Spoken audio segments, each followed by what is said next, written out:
in a more impactful way, you will need good storytellers who understand business, understand the channels through which you want to actually tell your stories. Media is going to change in a big way in the next 5 to 10 years. So I feel it will be always a big mix of a paid media, branded content, and public relation. But I think what your genuinely earned media can do, and advertisement can't do that. Can you tell us what exactly is the bridge that you're trying to make with this venture of yours? We have this whole initiative called Faces of Vibrant Bharat. It's a partnership between Grant Thornton and CommsCredible, and you will see a lot of such partnerships for us happening. Where we're going to be working both with the media as well as on the corporate side. The power of content, the magic of content, has the best impact when it is given a run of 3 or 5 years. It's all about good content. A good content will make for a great story. So thank you, Aman. Thanks for making time for India Podcast listeners and viewers. It's real pleasure to have you with us. Thank you for your time. My pleasure, Anku. Absolutely my pleasure. Aman, we have been talking about communication and PR and media. There's a kind of a common understanding about all three working in the space together. Today, when we are into the digital blast stage of to understand media and entertainment and content building. How do you place PR's role or a public relation role in that? And what are the changes that you see coming by in the near future with digital transformation? See, I think, earned media has been very important. And I think the role of public relations in India, it started in the early 80s or 90s, in a formal way. And now, actually, if you look at it today, as we speak, especially after the pandemic or during the pandemic, there was a lot of thrust on storytelling, Yes. And I see, usually public relations has been boxed in terms of, it is looked from a perspective of, media visibility, right? It has a much more wider role. And you will see in today's, roles in corporates, where there is a person who is managing policy communications, there is a person who's managing corporate communications, there is a person who's managing internal communications. So communications is integral to all these roles. And I think public relations also, when we say public relations, actually, it is more from the perspective of the whole agencies being branded as public relation agencies. So I think, what is happening is we keep talking about synonymously of public relations and communications. See, how I see the future is earned media is going to become difficult. It's going to be a good mixture of branded content, paid media, and earned media. Those who have good stories to tell will continue to dominate in terms of in their voice, getting more media opportunities for their brand through story building. Those who won't have that, great people or teams to work with will be, spending more money on paid media or branded content to get them opportunities. Having said that, even to do branded content in a nicer way, in a more impactful way, you will need good storytellers who understand business, who understand the channels through which you want to actually tell your stories.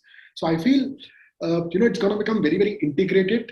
You will need to have a deeper understanding of the levers that work for a business, and these will be very unique levers. So those who will have that deeper understanding will do well. Otherwise, those who have been purely doing public relations in terms of just doing the media relation side of it will struggle, because media is going to change in a big way in the next 5 to 10 years. What kind of content works in the brand building? For that matter, does branded content or paid media or paid content works, or communication storytelling works better, or a genuine story? Because again, it is about how many people watch it. There's a lot of game into how much reach can you create or how much people will take interest in the content. So what really works for a good brand building? Because you work with some of the biggest brands in the country, even Policybazaar, if you could help us understand. It's all about, having that macro story in place. What is your macro story, which is obviously the vision of the company. You have to then obviously, look through in terms of what's going to be my story for this year. For instance, I'm going to give you an example of Policybazaar. It started with the whole story of Ullu Mat Bano, compare first, then buy. You can save money. And then, when actually people started using a comparison platform, the story spun around the fact that, the importance of health insurance or the importance of life insurance. The fact that in 10,000 rupees, you can buy a 1 crore cover. It's a big story. It's not about saving taxes. It's about the fact that your currently existing plans in the market mostly are investment linked plans. They are not giving you enough insurance. So pure life insurance can actually give you social security, which is missing in this country. Similarly, for health insurance, the needle has moved. For a 10 lakh product, what you were paying as a premium, today you can buy a 1 crore health insurance product. So such kind of products are available in the market, and that kind of storytelling consistently has been told in different ways. Now, within that, you will be always trying to have a monthly or a quarterly storytelling. It would be done through surveys. It would be done through multiple ways and means. Because if you're going to go to a journalist and say, okay, this is what my theme is, this person is not going to publish your story because he has already done that once, right? It doesn't take away the genuinity of the brand if it doesn't get earned media or, the direct media approaching them. Does it take away the genuinity of the brand that the product is not selling by itself, and hence they are approaching a branded approach or a paid media approach? Is it like that? Yeah, I feel consumers are very, very wise, Yes. when it comes to consumer, they know what is paid and what is not. We might think about the fact that they don't know, but the reality is they understand. They understand. They understand. And I think, The we always keep us in some kind of we think that, okay, the consumer doesn't know. If we buy an award, I'm just giving you an example of awards industry also. There are all kinds of awards available. You can also buy them. You pay a couple of lakhs and you can get them. But the reality is the industry also knows it. Your partners, your investor, your stakeholders, what you're going to earn it through will have a different kind of a respect for you in the market. Yes. And what you're going to buy it through will have always you will be looked differently. You can buy everything, but what you will earn will actually stand you out in the market. And same goes for consumer, like how much money you can spend to put advertisement, right? You can't do it all the time, right? And also you can't get that credibility. A third party. You have the credibility, the consumers will buy more of your product. And that is not only a product of communication, that is also a product of your product and communication, right? So even if your product and service is not great and you are talking about a lot of great things, it doesn't match, obviously that credibility won't come. So that tonality has to be very, very genuine. And I feel, again, from an advertising perspective also, see, there are always these issues about tall claims being made in advertisements. Somewhere, obviously, there has been a template to things on how a template will work in terms of advertisement, but I think there has to be a disruption.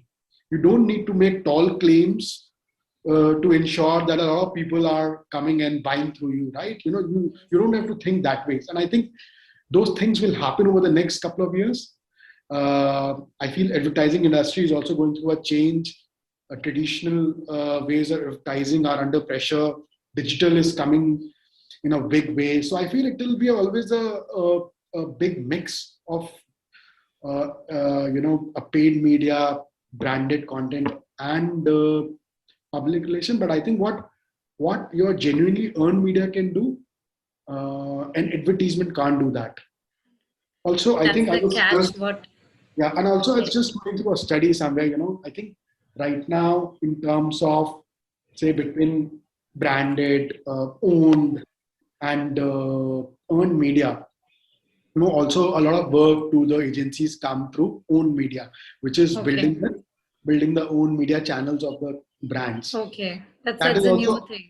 Yeah, that's also on a rise. Everyone is trying. Everybody will have their own media space with the YouTube channel. I think that's more cooler and more engaging. In fact, I saw one with the COVID YouTube channel coming up now, sponsored by Max. So that's how the companies are coming up with their own space. Because they know that they know that obviously it has to be a mix. You can't be dependent entirely on the media.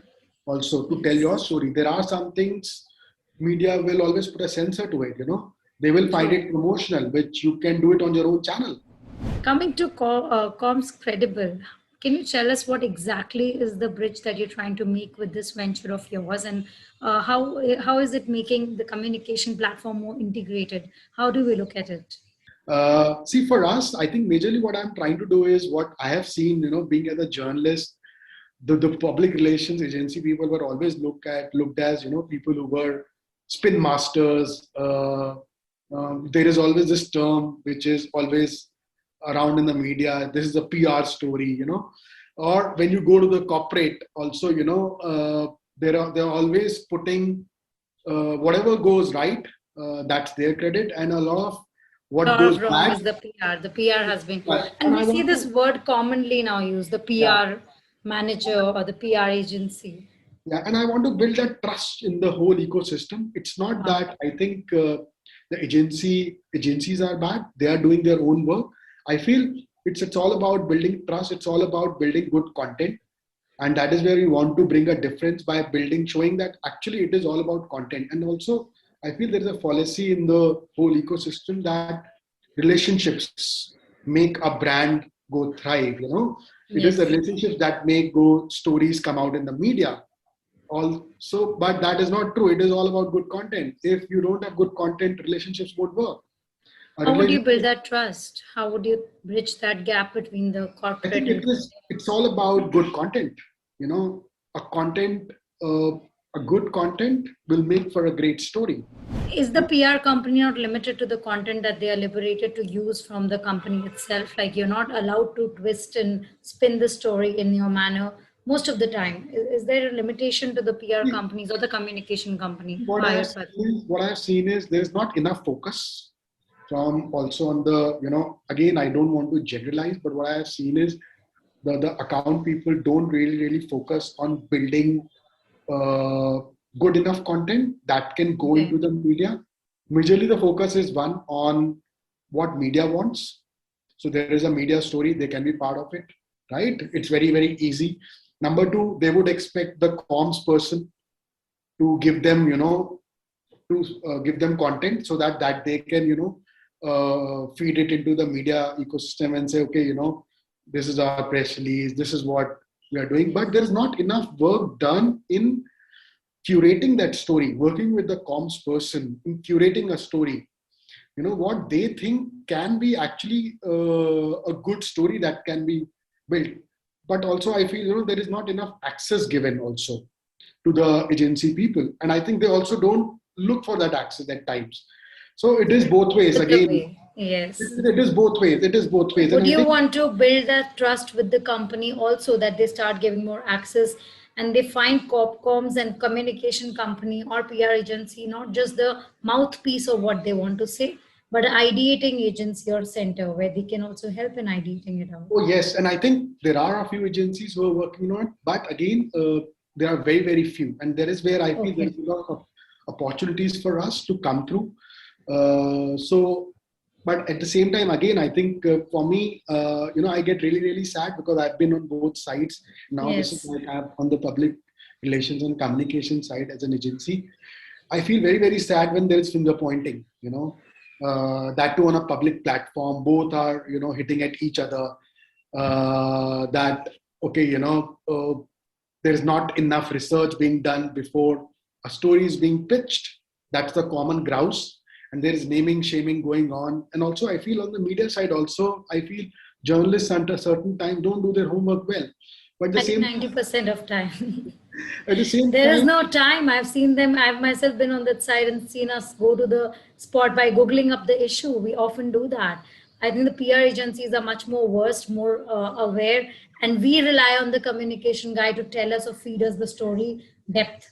That is also the truth of media. We have often called the copcoms and said, "Can you explain the story to me so we can know what to frame?" Because there's so much pressure of deadlines and pushing it through that it doesn't fall in place. And I think communication plays a major role in helping journalists also streamline the content to and not to just go anywhere for the heck of putting it through. yes, no, you are spot on, and I think that is very critical.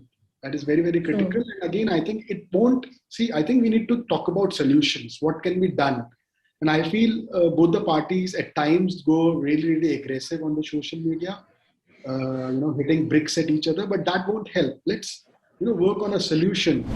And I think, Coming to the solution, Aman, if specifically you can point us 3 or 4 things that immediately would be coming from CommsCredible also to help bridge this gap. When you're saying build more trust, create more good content, what are the tools that could be used by you in order to address that? see, we are actually, if you will see, we have this whole initiative called Faces of Vibrant Bharat. It's a partnership between Grant Thornton and CommsCredible, and you will see a lot of such partnerships for us happening. Where we're going to be working both with the media as well as on the corporate side, Wow. and we are, coming in as somewhere as a knowledge partner. And for me, that is very, very integral to building that trust. When you are actually working on such projects, we are both seeing each other from very, very close. And these are also editorial led or at times branded content led initiatives. I understand that the teams are different on the editorial side, on the branded content side, there's a different team, but corporates don't understand. But for me, again, you will see a lot of integrated efforts where all these three parties are coming together and working together on initiatives. And that is, something which we will continue to work on. And I feel, that would again make people know each other, one, demands of their profession, how it works. At times, when you're young, you don't know, how the other side works. Aman, but with this amazing work that you're doing, because we actually need this bridging and understanding between the corporate, consumer, and communication, actually bringing the real communication. What is the message you have for people there, especially the corporates also and the consumers, that how to understand communication is right or not? See, I think be genuine. I think genuinity is very, very important in your story. A lot of times, when you try to be what you are not in your messaging, it might work in the short term. It won't never work in the long term. Also, I think very, very important that the content is given a long run, because the power of content, the magic of content has the best impact when, it is given a run of 3 or 5 years. Overnight, it won't happen. So you have to build content from day one for any brand. Your messaging, it has to be consistent over a long period of time. Now, within that, there can be multiple messages, but you have to ensure that there is consistency. So I think that has to come through your actions also. How your spokesperson speak, how your spokespeople, manage the relationships within the different, with the different, be it investors, be it different stakeholders. Because if you are saying things differently at one channel and, you are a completely different person on a different channel, that won't build you credibility, that might build you business. I think you've given a strong message, especially in the times when we are looking for overnight viral information to make you big, but it doesn't sustain. You might get one day viral, but you cannot stay viral for long. You believe in a long-term, consistent building of content and branding rather than an overnight success that most of the new YouTubers or content makers are going for. Everybody's asking where is the viral content, but I don't think that's the real game there. Yeah, I think I've been like last 5 years. How do you make content go viral? How do you make content? I think it's a process. It's a process. It's a process. You pay money, anything can go viral. But if you have to really want to make it genuinely make it go viral, organically, it's a process. It's a hit and trial method. It's a hit and trial method. I'm so happy that CommsCredible is coming up with a genuine effort and led by someone who has already experienced all the sides of the game. So we are sure to get something real and genuine to help the industry. And we wish you all the best, Aman. And we definitely wish to take your message through for helping the corporates and the consumers in building that bridge and reaching the right content at the right place. Thank you so much, Aman, for your time. It was a real pleasure.